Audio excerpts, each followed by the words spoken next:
Hello everyone. The game balls that we have here are running out. We have just this one and one more to hand out next week. But before we get into giving away game balls and talking about the top performers, we're going to talk about something that's on everybody's mind right now. The Britton-Hecla game last Friday was clouded by a head injury to a junior quarterback named Trevor Zuehkle. He's still in a medically induced coma, and we, along with the rest of the state, are praying for his healing and comfort. When I messaged his head coach, Pat Renner, earlier this week, he said, "Our team is going through a very, very difficult time right now. We, and along with the players, shouldn't have to go through what we're going through at the peak of our season, but right now our players are very driven, and I look for an entirely different football team starting right now."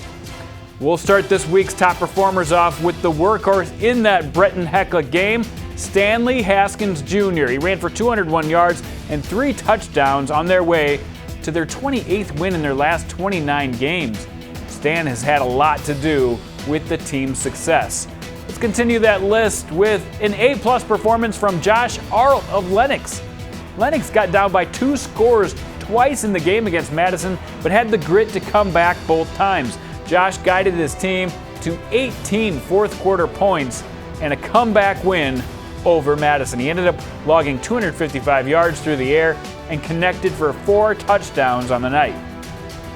Another great quarterback performance to mention, Coy Determan of Gregory.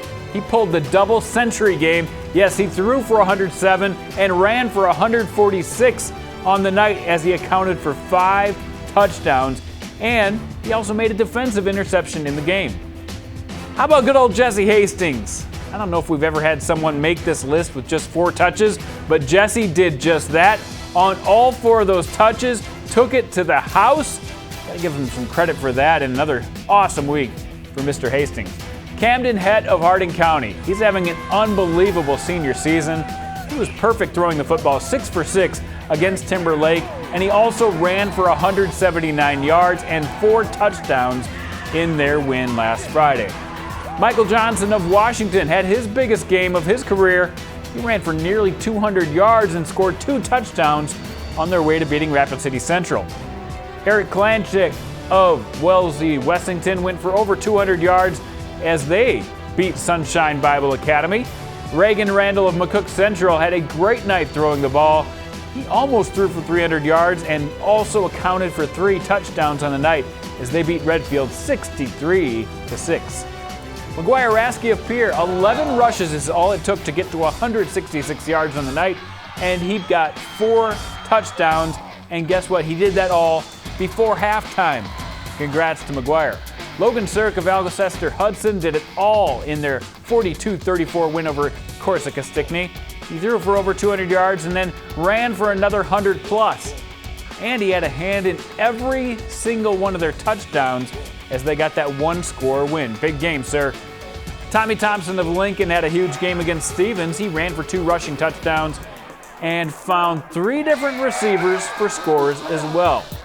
Tate Wishard of O'Gorman ran for over 200 yards on the night and found the end zone 3 more times. He leads AAA with 20 rushing touchdowns on the season and also averages over 100 yards rushing per game as well.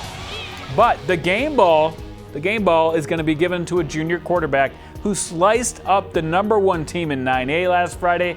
That's right, it's Chase Mason of Viborg-Hurley. He threw for 251 yards and 4 touchdowns against the Canastota defense that's been absolutely phenomenal this year. He also ran for 120 yards and a score.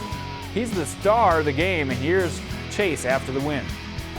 We knew coming into practice all week we had to focus up and just get through it, came out fast, and just kept going through 100% all game.